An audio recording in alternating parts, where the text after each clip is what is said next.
Hello friends, welcome to my channel. This side Yogesh from power of trading.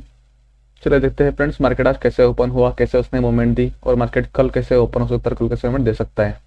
तो start करेंगे हम 3 minute के chart से। जैसा कि आप देख सकते हो फ्रेंड्स, मार्केट आज गैप डाउन ओपन हुआ था। गैप डाउन ओपन होने के बाद कल का जो मार्केट ने लो लगाया था उसी के ऊपर ही मार्केट ने रिवर्स घूमना स्टार्ट कर दिया। जहाँ से ये रिवर्स घूमना स्टार्ट कर दिया है, अगर आप ध्यान से देखोगे तो यहाँ पर इसने एक बुलिश में कैंडलस्टिक पैटर्न बनाया था। तो यहाँ पर अगर आप एंटर देते तो ये एक अच्छे खासे वर्ड में जा सकते थे, पर हम यहाँ पर श्योर नहीं थे क्योंकि हम क्या सोच रहे थे यहाँ पर कि मार्केट थोड़ा सा नीचे आए और यहाँ से या तो 39,600 से या फिर 39,500 से रिवर्स देना स्टार्ट करें तो हम ट्रेड में एंटर देते। पर इसने वैसा नहीं किया, उसके बीच में से ही घूम गया और अगर आप देखोगे तो इसने एक अच्छी खासी रैली दे दी थी। तो यहाँ पर क्या कंडीशन थी, या तो मार्केट कंटिन्यू ऊपर चला जाए, क्लोजिंग प्राइस से रेजिस्टेंस देके नीचे चला जाए, या तो मार्केट इसके बाद एक छोटा सा रेजिस्टेंस मार के ऊपर चला जाए। तो इसने वैसे ही किया। इसने क्या किया, यहाँ पर ऊपर जाने के बाद वापस फिर से एक बार 40,400 के लेवल को टच करने को आया और जैसे ही इसने एक बुलिश कैंडल बनाई तो बुलिश कैंडल के हाई पर ही हमने हमारा ट्रेड एक्टिव कर दिया था और हमने टारगेट रखा था ये क्लोजिंग प्राइस का। तो वहां पर जाने के बाद वो थोड़ा सा उसके भी फिर ऊपर ही गया और उसके बाद में फिर से इसने रिवर्स स्टार्ट कर दिया था।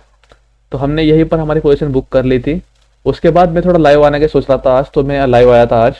तो उसके बाद फिर हमारा व्यू यहाँ पर हो रहा था, यहाँ से जो एक ट्रेंड लाइन आ रही थी, तो ये ट्रेंड लाइन ब्रेकआउट पे हम देख रहे थे कि मार्केट यहाँ पर आने के बाद या तो यहाँ से रेजिस्टेंस मार के फिर से एक बार नीचे आए या फिर मार्केट यहाँ पर सस्टेन करने के बाद ऊपर चला जाए। तो जैसे ही इसने लेवल को ब्रेक कर दिया इसके हाई को, तो यहाँ पर हमने ट्रेड कहीं ना कहीं एक्टिव कर लिया था। और ट्रेड एक्टिव करने के बाद अगर आप देखोगे तो हमने टारगेट छोटा सा रखा था, फिर से एक बार यही प्राइस का रखा था, तो इसने ट्रेड इजीली अचीव कर दिया था। बाद में अगर आप देखोगे तो बाद में एक बेस्ट मूव मिल रहा था हमें। अगर इसे हम रीड कर दे तो अगर आप देखोगे तो ये बड़ा सा एक ट्रायंगल पैटर्न बन रहा था। तो मार्केट में क्या हुआ, एक लो है, एक हाई लगाया, फिर से एक नॉर्मल से छोटा सा लो, हायर लो बनाया, फिर लोअर हाई बनाया, फिर से एक बार रेजिस्टेंस। अगर आप रेजिस्टेंस पे देखोगे तो मार्केट क्या कर रहा है, इसी रेंज के बीच में ये इस रेजिस्टेंस को ब्रेक नहीं कर पा रहा है। तो हमने यहाँ पर लाइन ड्रॉ कर दी और ये क्या थी, हमारी कल की क्लोजिंग प्राइस थी। तो ये क्लोजिंग प्राइस पे मार्केट घूम रहा था और मार्केट अगर आप देखोगे तो यहाँ पर ये हायर लो बनाते जा रहा था। तो ये क्या बन गया, एक ट्रायंगल पैटर्न बन गया। ट्रायंगल पैटर्न ये सबसे अच्छा बना था। तो यहाँ पर जैसे ही इसने ट्रायंगल पैटर्न का ब्रेकआउट दिया इस रेंज पे, तो यहाँ पर हमें ट्रेड एक्टिव कर सकते थे और हमारा टारगेट अच्छा खासा ही मिल जाता था। टारगेट हम यही का रखते क्योंकि मार्केट का जो सपोर्ट जोन था आज का वो यहीं पर बन रहा था, क्योंकि यहाँ पर मार्केट ने एक बार दो बार सपोर्ट ले चुका था। तो डेफिनेटली मार्केट यहाँ पर आ सकता था और वो आया भी है। तो यहाँ पर हमने टारगेट बुक कर लिया था, पर हमने इसके बाद थोड़ा सा मैं बाहर गया था इसलिए ट्रेडिंग अवॉइड कर दी थी। बाद में क्या हुआ मार्केट का, मार्केट फिर से उसी रेंज के पास में एक उसने डब्ल्यू पैटर्न बनाया। जैसा कि आप देख सकते हो फ्रेंड्स, मार्केट यहाँ से नीचे तक आया, उसके बाद फिर इसने डब्ल्यू पैटर्न बनाया। तो डब्ल्यू पैटर्न जैसे ही बना तो उसके लिए छोटा सा रिट्रेसमेंट की जरूरत होती है। तो उसने क्या किया है, 40,200 से ही इसने रिट्रेस किया और ये डब्ल्यू पैटर्न का इसने एक अच्छा खासा ब्रेकआउट दिया। ये मूव एक अच्छा जबरदस्त मूव मिल जाता हमें अगर हम यहाँ पर ट्रेड लेते। तो यहाँ पर एक क्या हुआ है, डब्ल्यू पैटर्न भी हुआ है, इसका रिट्रेसमेंट भी हुआ है और यहाँ पर मॉर्निंग स्टार पैटर्न बन चुका है। तो इसी के हाई पर हम एंटर ले सकते थे। स्टॉप लॉस इसी के लो का होना चाहिए था हमारा। 41,080 का स्टॉप लॉस लगाने के बाद अगर हम यहाँ पर ट्रेड एंट्री करते तो एक अच्छे खासी मूवमेंट हमें मिल जाती। हम हमारा फर्स्ट टारगेट यहीं पर बुक करते और सेकंड टारगेट अगर ये रिट्रेस के बाद अगर निकलता तो फिर से एक बार इसके हाई पर, जो स्विंग हाई मार्केट का कल का था लास्ट का, वहां तक हम पहुंच सकते थे।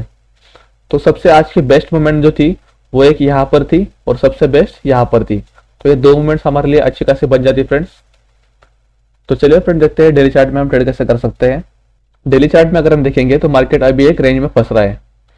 हमारे लिए बेस्ट सपोर्ट जोन जो निकल के आ रहा है वो है 39,500 का। तो यहाँ पर हमें मार्क कर लेंगे और रेजिस्टेंस जोन जो है वो हमारे लिए बन रहा है 41,600 के पास का। तो हम इसी के आसपास मार्क कर लेंगे 41,560 पे। तो जब तक मार्केट इस रेंज के बीच में फंसा है तो तब तक थोड़ा सा डिफिकल्ट होगा हमारे डायरेक्शन तय करना। पर अगर मार्केट ने इस लो पर अगर ब्रेक करता है, मार्केट 39,500 के लेवल को अगर ब्रेक करता है नीचे की तरफ, तो हम एक जबरदस्त मूव में जा सकते हैं। हमारा फर्स्ट टारगेट होना चाहिए 38,000 का। तो चलिए देखते हैं फ्रेंड्स 15 मिनट चार्ट में हम ट्रेड कैसे कर सकते हैं। हमारे लिए ऊपर की तरफ दो लेवल्स निकल के आ रहे हैं फ्रेंड्स, एक तो 41,600 का और दूसरा जो लेवल है वो है 42,000 का। तो यहाँ पर भी हम एक लाइन ड्रॉ करने वाले हैं और जो छोटा सा रेजिस्टेंस हमें दिख रहा है वो रेजिस्टेंस दिख रहा है 41,000 का। तो यहाँ पर भी एक लाइन बन रही है। तो मान लीजिए फ्रेंड्स, कल अगर मार्केट फ्लैट ओपन होता है तो फ्लैट ओपन होने के बाद अगर मार्केट नीचे की तरफ आता है और इस रेंज को ब्रेक करता है 41,100 के पास में, तो यहाँ पर हम देखेंगे फ्रेंड्स कि प्राइस कौन सी बन रही है। अगर इस रेंज को ब्रेक किया नीचे की तरफ और फिर से एक बार रिट्रेसमेंट के बाद अगर नीचे की तरफ ब्रेक किया तो हम फिर से एक बार जो मार्केट ने कल का जो लो लगाया था वहां तक आ सकते हैं और हमारा नेक्स्ट टारगेट जो रहेगा वो रहेगा 38,500 का। तो यहाँ तक हम जा सकते हैं नीचे की तरफ। और अगर मार्केट फ्लैट ओपन होने के बाद ऊपर निकलता है और इस रेंज को ब्रेक करता है 41,000 की, तो रिट्रेसमेंट के बाद फिर से एक बार हम अपसाइड की तरफ जा सकते हैं और हमारा टारगेट रहेगा 41,600 का पहला टारगेट और सेकंड टारगेट हमारा रहने वाला है वो है 42,000 का। तो अपसाइड में भी हम अच्छे खासे मूवमेंट में जा सकते हैं। पर याद रखिए हमारे लिए अपसाइड में रेजिस्टेंस बहुत सारे बन रहे हैं। अगर मार्केट गैप डाउन ओपन होता है लगभग इसी लेवल के पास में 40,400 या फिर 40,200 के पास में, तो यहाँ पर अगर कोई नेगेटिव कैंडल बनती है या फिर मार्केट इस रेंज को ब्रेक करता है नीचे की तरफ, तो यहाँ पर हम देखेंगे कि प्राइस कौन सी बन रही है।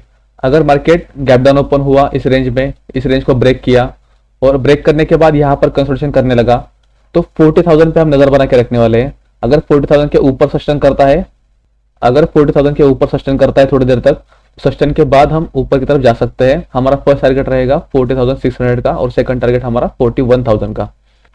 पर अगर 40,000 के नीचे सस्टेन करने लगता है और इस रेंज को ब्रेक करता है नीचे की तरफ, तो हम एक बेरिश मूव में जा सकते हैं फिर से एक बार। हमारा टारगेट रहेगा 39,500 का पहला टारगेट और सेकंड टारगेट हमारा होने वाला है 39,000 का सेकंड टारगेट। मान लीजिए फ्रेंड्स, मार्केट अगर कल गैप ओपन होता है लगभग 41,000 के ऊपर अगर ओपन होता है, तो यहाँ पर अगर मार्केट ऊपर ओपन हुआ और इस लेवल को बाद में रिस्पेक्ट किया नीचे आने के बाद, तो यहाँ पर अगर कोई बुलिश कैंडल बनाता है तो हम फिर से एक बार अपसाइड की तरफ जा सकते हैं। पर अगर मार्केट इस रेंज को ब्रेक करता है तो यहाँ पर एक ट्रेंड लाइन बन रही है। अगर मार्केट गैप ओपन हुआ और इस ट्रेंड लाइन को मार्केट ने नीचे की तरफ ब्रेक कर दिया यहाँ पर कंसोलिडेशन के बाद, तो हम फिर से एक बार डाउनसाइड की तरफ आ सकते हैं। हमारा फर्स्ट टारगेट 40,200 का और सेकंड टारगेट हमारा होना चाहिए 39,600 का। अगर यहाँ से पुल बैक लेता है तो ही हमारे लिए बेस्ट रहेगा। हम फिर से एक बार अपट्रेंड में जा सकते हैं।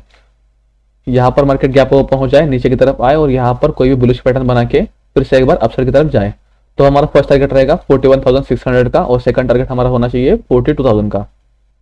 तो ये थी हमारे आज के एनालिसिस फ्रेंड्स। वीडियो अगर आपको अच्छा लगा हो तो वीडियो को लाइक शेयर और सब्सक्राइब जरूर कीजिएगा। मिलते हैं नेक्स्ट वीडियो में। Thank you.